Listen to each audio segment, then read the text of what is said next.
Sir ಅವಾಗಿನ ಜೀವನಕ್ಕೆ ಇವಾಗಿನ ಜೀವನಕ್ಕೆ ಹೆಂಗೆ ವ್ಯತ್ಯಾಸ ರೀ? ಅವಾಗಿಂದ ಭಾಳ ಕಷ್ಟ ಇತ್ತು ರೀ. ಈಗ ಎಲ್ಲ ಸೂಪರ್ವೈಸರ್ ಕೆಲಸ, ಈಗ ಸೂಪರ್ವೈಸರ್ ಕೆಲಸ. ಈಗ ಆವಾಗಿನಂತ ಕಷ್ಟ ಬಿಡ್ರಿ ಇಲ್ಲ. ನಾವೆಲ್ಲ 130 ರೂಪಾಯಿಗೆ ಒಂದೊಂದು ವರ್ಷ ಸಂಬಳ ದುಡಿದೀವಿ. 130 ರೂಪಾಯಿಗೆ ಒಂದು ವರ್ಷ ಸಂಬಳ ನಮ್ಗೆ. ಒಂದು ವರ್ಷಕ್ಕೆ 130 ರೂಪಾಯಿ ನಮ್ಗೆ ಸಂಬಳ ಆ ಟೈಮ್ಗೆ. ಅದನ್ನು ಮೇಂಟೈನ್ ಮಾಡ್ಕೊಂಡಿವಿ. ಮತ್ತು ನಮಗೆ ಯಾವಾಗ ತಿಳುವಳಿಕೆ ಬಂತು ಇಷ್ಟು ದುಡಿತೀವಲ್ಲ ನಮ್ಮ ಮನ್ಯಾಗ ನಾವು ದುಡಿದ್ಬಿಟ್ರೆ ಯಾರು ಹೊರಗೆ ಹೋಗೋದು ಅಂತ ಆಮ್ಯಾಗ ವಿಚಾರ ಮಾಡಿ ನಮ್ಮ ಮನೆ ಕೆಲ್ಸಕ್ಕೆ ಬಂದೀವಿ. ಸಂಬಳ 3 ವರ್ಷ ದುಡಿದೀನಿ. 3 ವರ್ಷ ದುಡಿದೀನಿ. ದಿವ್ಸಕ್ಕೆ ಒಂದು ವರ್ಷಕ್ಕೆ 130 ರೂಪಾಯಿ ನಮ್ಗೆ ಸಂಬಳ. ಎಲ್ಲ ಅವ್ರದ ಅನ್ನ, ಊಟನ ಅವ್ರದ, ಮುಕ್ಳಿಗೆ ಚೊಂಡನ ಅವ್ರದ. ಏನು ಮಾಡೋದು ಮತ್ತು ಅವ್ರ ತಂದೆ ತಾಯಿ ಮತ್ತು ಇಟ್ಟಿದ್ರೆ ದುಡಿದು ಮುಟ್ಟಿಸಿ ಬಂದೀವಿ ಮನೆಗೆ. ಬಂದ ಮ್ಯಾಗ ಮತ್ತು ನಾವು ಸ್ವಂತ ವಿಚಾರ ಮಾಡಿ ಇನ್ನು ಹೊರಗೆ ದುಡಿಯೋದು ಬೇಡ ಅಂಥೇಳಿ ನಾವು ಮನ್ಯಾಗ ನಮ್ಮ ತಮ್ಮನ ಕರ್ಕೊಂಡು ಕೆತ್ತ ಮಾಡಿ ಜೀವನ ಮಾಡಕತ್ತೀವಿ. ಆಮ್ಯಾಗ ನಾವು ಯಾವಾಗ ಸಂಬಳ ಮನೆ ಬಿಟ್ಟು ಬಂದ್ವಿ ಅವಾಗ ಹೊಳ್ಳಿ ಮತ್ತೊಬ್ರು ಹೊರಗೆ ಹೋಗಿಲ್ಲ. ನಮ್ಮದು ನಾವು ಮಾಡ್ಕೊತ ಬಾಡಿಗೆ ಹೊಡ್ಕೊಂತ ಚಕಡಿ ಸಾರಿಗೆ ಹೊಡೆಯೋದು, ಬಾಡಿಗೆ ಹೊಡೆಯೋದು ಇಂಥ ಗೊತ್ತಾಗ್ಬಿಡ್ತಲ್ಲ. 130 ರೂಪಾಯಿ ತೊಗೊಂಡು ಆಮ್ಯಾಗ ಎಲ್ಲ ತಿಳುವಳಿಕೆ ಬಂತಲ್ಲ. 130 ರೂಪಾಯಿಗೆ ವರ್ಷ ಯಾಕೆ ಸಾಯ್ಬೇಕಿಲ್ಲೇ? ಅವ್ರು ಚೊಣ್ಣ ಹರಿದವ್ ತೊಗೊಂಬ ಅಂದ್ರೆ ಹರ್ಕೊಂಡ್ರಿ ನಾನು ಆಗಲೇ ಅನ್ನಾರ. ಕಸ್ಟಮರ್ಸ್ ಹೇಳಕ್ಕೆ ಕಟಿಂಗ್ ಮಾಡಿಸಿದ್ರೆ ನಮ್ಮ ದೊಡ್ಡಪ್ಪ ಇದ್ದ, ನಮ್ಮ ದೊಡ್ಡಪ್ಪ ಅಂತಿದ್ವಿ ಅವ್ರಿಗೆ. ನಮ್ಮ ದೊಡ್ಡಪ್ಪರ ಅವರು ಬೇರೆದಾರಲ್ಲ. ಅವರು ಕಟಿಂಗ್ ಮಾಡ್ಸ್ಕೊಂಡ್ ಬಂದ್ವಿ ಅಂದ್ರೆ ಬಾಗಿಲಿಗೆ ಕುಂತಿರೋದು, ಬಾಲಿಲ್ಲೇ ಅನ್ನೋದು. ಯಾಕೋ ದೊಡ್ಡಪ್ಪ ಅಂತ ಹೋಗಲಿ ಬಾಯಿಲ್ಲ ಗಟ್ಟೆ ಕೈ ಹಿಡ್ಕೊಂಡು ಹೊಳ್ಳಿ ಕೆಲಸರ ಅಂಗಡಿ ಕರ್ಕೊಂಡು ಹೋಗೋರು ನಮ್ಮನ್ನು. ಲೇ ಅಡಿಸಿ ಮಗನ ತಲೆ ಬೋಳಿಸ್ ಅವ್ರದ್ದು ಮತ್ತೆ 4 ದಿನದಾಗ ಬರ್ತಾರೆ ಅವ್ರು ಅನ್ನಾರ. ಎಲ್ಲ ಗುಂಡನ್ ಮಾಡಿ ಕೈ ಬಿಡ್ರಿ ನಮ್ಮನ್ನು. ಅಷ್ಟೆಲ್ಲ ಅನುಭವಿಸಿದ್ವಿ. ಪಗಾರ ಕಡಿಮೆ ಕೊಟ್ರಿ ಇದ್ದೇ ಚಲೋ ಕೊಟ್ರಿ ನಮಗೆ. ಪಗಾರ ಕಡಿಮೆ ಕೊಟ್ರೆ ತಿಳುವಳಿಕೆ ಚಲೋ ಕೊಟ್ರಿ. ಆಮ್ಯಾಗ ಆ ತಿಳುವಳಿಕೆ ಮ್ಯಾಗ ನಮ್ಮ ಕಾಲ ಮ್ಯಾಗ ನಾವು ಮಾಡೋಕತ್ತಿದ್ವಿ. ಇವೆರಡು ಹೋರಿ ಮನೆಗೆ ಗಳೆ ಹೊಡ್ಯಾಕಂತ ಇಟ್ಟಿದ್ವಿ.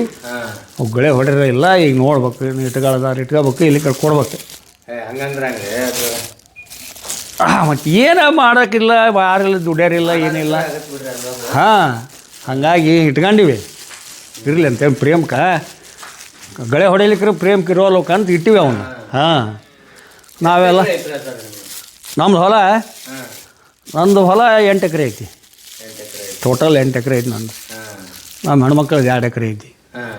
ಅವ್ರ ಹೆಣ್ಮಕ್ಳಿಗೆ ಬಂದಿದ್ದಲ್ಲ ಅದು, ನಾವ ಅವ್ರ ಹೆಸರಲ್ಲಿ ಹೆಚ್ಚೀವಿ.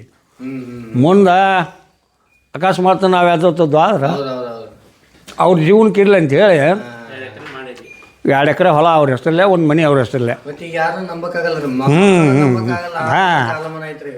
ಹಂಗಾಗಿ ಅವ್ರಿಗೆ ಮಾಡೀವಿ. ಯಾಕ ಅವರು ನಮ್ಮ ಕೂಡ ದುಡ್ದಾರ.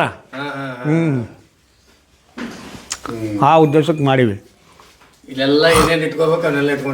ಇವೆಲ್ಲ ನಿಟ್ಟು ಹಚ್ಚಕ, ಇದು ಅಡುಗೆ ಮನೆ ಇತ್ಲಾಗ ಒಟ್ಟು ನಮ್ಮ ಫ್ಯಾಮ್ಲಿ ಇಲ್ಲೇ ಇರೋದ. ಎಲ್ಲ ಸಟ್ಟನ ಇಲ್ಲೇ ಮಾಡ್ಕೊಂಡೀವಿ.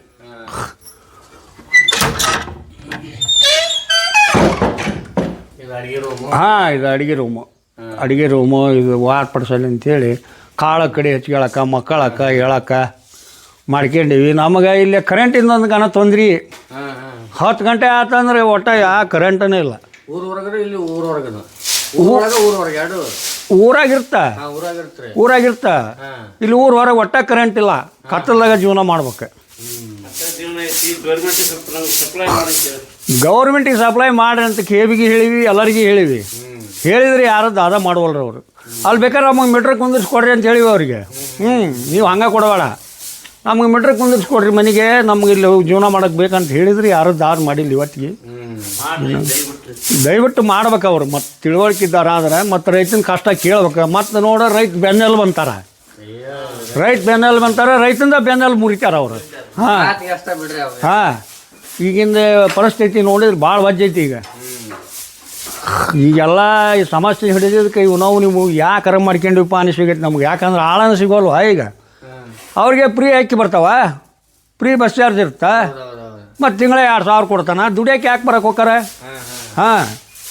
ದುಡಿಯೋರ್ನ ಹತ್ತಿಗೆಡ್ಸಕತ್ತಾರೆ ಸರ್ಕಾರದವ್ರು. ಈಗ ಅವ್ರೇನು ದುಡಿಯೋಕೆ ಹಚ್ಚಿಲ್ಲ ಅವ್ರನ್ನ ದುಡಿಯೋರ್ನ ಹರಿಗೆಡ್ಸಕತ್ತಾರ. ಮತ್ತು ಅದರಲ್ಲಿದ್ದಾನ ನಾವೆಲ್ಲ ಇವು ಪೀಕ್ ತೆಗಿಬೇಕಾರೆ ಅವು ಉಚ್ಚಿ ಸಗಣಿಲಿದ್ದಾನ ತೆಗಿತೀವಿ.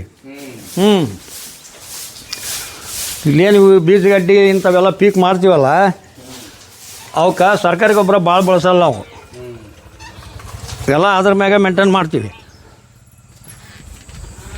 ಸರ್ ಮತ್ತೆ ಅದು ಏನೋ ದೊಡ್ಡ ದೊಡ್ಡಿ ನಿರ್ಮಾಣ ಮಾಡಕ್ಕೆ ಮತ್ತೆ ಇಬ್ಬರು ಮೂವರಿಗೆ ಹೇಳಿದ್ವಿ ಶೆಡ್ ನಿರ್ಮಾಣ ಮಾಡಿಕೊಡ್ರಿ ನಮಗೊಂದು ಅಂತ ಪಂಚಾಯತಿಗೆ ಅರ್ಜಿ ಕೊಟ್ಟಿವಿ, ಎಲ್ಲ ಮಾಡಿದ್ವಿ. ಅವ್ರು ಏನು ದಾದ ಮಾಡಲಿಲ್ಲ, ಏನು ಕೊಡಲಿಲ್ಲ ಅವರು.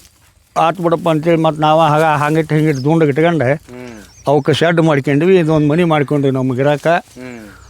ಇವೆಲ್ಲ ಪೀಕ್ ಮಾಡ್ಬೇಕಾದ್ರೆ ಅದರಲ್ಲೇ ಮಾಡ್ತೀವಿ. ಗೋಮಂತ್ರ ಸಗಣಿ ಇವಕ್ಕೆಲ್ಲ ಹಸಿ ಸಗಣಿ ತೊಳಿತೀವಿ, ಮತ್ತು ಉಚ್ಚಿ ಸ್ಪ್ರೇ ಮಾಡ್ತೀವಿ. ಅಲ್ಲಿಂದ ಆಕಳಿ ತಂದ್ರೆ ಮಾಸು ಬಿತ್ತಂದ್ರೆ ಅದನ್ನು ಬ್ಯಾರಲಿಗೆ ಶೇಖರಣೆ ಮಾಡ್ತೀವಿ. ಅದನ್ನು ರೋಗ ರುಜಿ ಕಂಡ್ರೆ ಅದನ್ನು ಟಾಕಿಗೆ ಹಾಕಿ ಸ್ಪ್ರೇ ಮಾಡ್ತೀವಿ. ಇಷ್ಟೆಲ್ಲ ಮಾಡ್ತೀವಿ. ನಾವು ಸರ್ಕಾರಿ ಗೊಬ್ಬರ ಸನಿಯಕ್ಕೆ ಹೋಗಲ್ಲ ಭಾಳ, ಯಾಕಂದ್ರೆ ಅವು ಕೀಟನಾಶಕ ಎಲ್ಲ ನಾಶ ಮಾಡಿಬಿಡ್ತದೆ ಭೂಮಿಯಾಗ ಏನು ಸತ್ವ ಉಳಿಗೊಡಲ್ಲ ಸರ್ಕಾರಿ ಗೊಬ್ಬರ ಅದು. ಹಾಗಾಗಿ ನಾವು ಏನೋ ಅದನ್ನು ಬಳಸೋಕೆ ಹೋಗಲ್ಲ. ಇವೆಲ್ಲ ಮತ್ತು ಈಗ ಬೆಳಿಬೇಕಾದ್ರೆ ಸಗಣಿ ಗೊಬ್ಬರ ಮ್ಯಾಗ ಬೆಳೆದವು ಇವೆಲ್ಲ. ಇವೆಲ್ಲ ಬೆಳಿಬೇಕಾದ್ರೆ ಸಗಣಿ ಗೊಬ್ಬರ ಮೇಲೆ ಬೆಳೆದವು ನೋಡಿವು.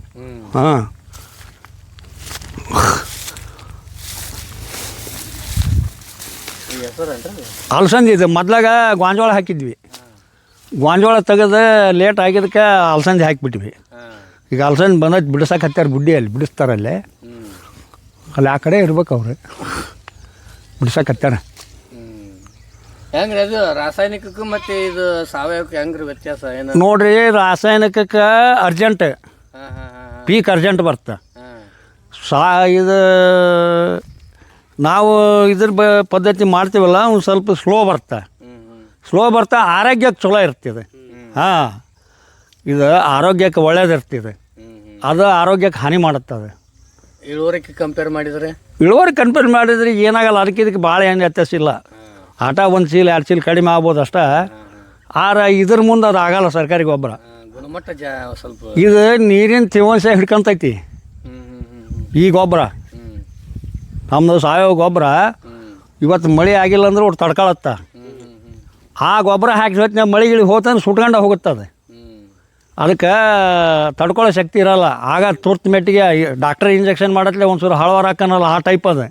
ನಮ್ದು ಹಾಗಿಲ್ಲ, ಸತತ್ ಇರುತ್ತೆ ನಮ್ದು.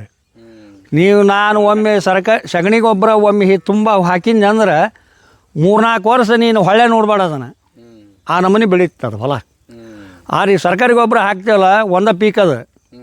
ಈ ಒಂದು ಪೀಕ್ ತೊಗೊಂಡ್ರೆ ಮುಗೀತು ಅದ್ರ ಕತಿ. 4 ವರ್ಷ ಬರ್ತೀನಿ. 4 ವರ್ಷ ನೀ ಏನೋ ಹಾಕ್ಬೇಡಿ ಇದಕ್ಕೆ. ಮತ್ತು ನಮ್ಗೆ ಇಷ್ಟೆಲ್ಲ ಬೆಳೆಯೋಕೆ ಅದ ಕಾರಣ. ನಾವು ಸರ್ಕಾರಿ ಗೊಬ್ಬರ ಭಾಳ ಬಳಸಲ್ಲ, ಸಗಣಿ ಗೊಬ್ಬರನೂ ಭಾಳ ಬಳಸ್ತೀವಿ.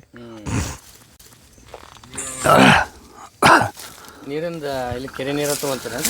ಇದರಾಗ 17 ಬೋರ್ ಹಾಕ್ಸಿದೆ ನೀರು ಮಾಡ್ಬೇಕಂತೇಳಿ. 17 ಬೋರ್ ಹಾಕ್ಸಿದ್ರೆ 2ರಾಗ 1-1.5 ಇಂಚ್ ಬಿದ್ದಾವೆ. ಉಳ್ಕೆ 2 ಬೋರ 1-1.5 ಇಂಚ್ ಬಿದ್ದಾವೆ. ನಮಗೆ ಕಡೆಗೆ ದನಕ್ಕೆ ಮನುಷ್ಯರಿಗೆ ಕುಡಿಯೋಕರ ಅಲ್ಲಿ ಅನ್ನೋದಕ್ಕೆ 17 ಬೋರ್ ಹಾಕ್ಸೀನಿ ಇದ್ರಾಗ, 1-2 ಅಲ್ಲ. ಇಲ್ಲಿ ಕೆರೆ ಹತ್ರ ಇದ್ರು ಕೆರೆ ಹತ್ರ ಇದ್ರೆ ಕೆರೆಗೆ ಅದಕ್ಕೆ ಸಂಬಂಧ ಇಲ್ಲ. ಕೆರೆ ಜಲಕ್ಕೆ ಇದಕ್ಕೆ ಸಂಬಂಧ ಇಲ್ಲ. ಇದು ಬರೀ ಕರೆ ಕಲ್ಲು ಕೀಳುತ್ತಿಲ್ಲ. ನೀ ಏಟ್ರ ಹೊಡಿ ನೀನು. ನಾನು ತಲೆ ಕೆಟ್ಟ 17 ಮಟ್ಟ ಹಾಕ್ಸಿ ಕೈ ಬಿಟ್ಬಿಟ್ಟು ನಾನು ಸಾಕು ಬಿಡಪ್ಪ ಅಂತೇಳಿ. ಮತ್ತು ಅದು ಏತ್ ನೀರಾವರಿ ಕಾಲೇದ ನೀರು ಬಂತ ಕೆರೆಗೆ ಮೋಟ್ರಾಗ ಇಟ್ಟು ಅದನ್ನು ಹೊಡಿತೀವಿ ಈಗ.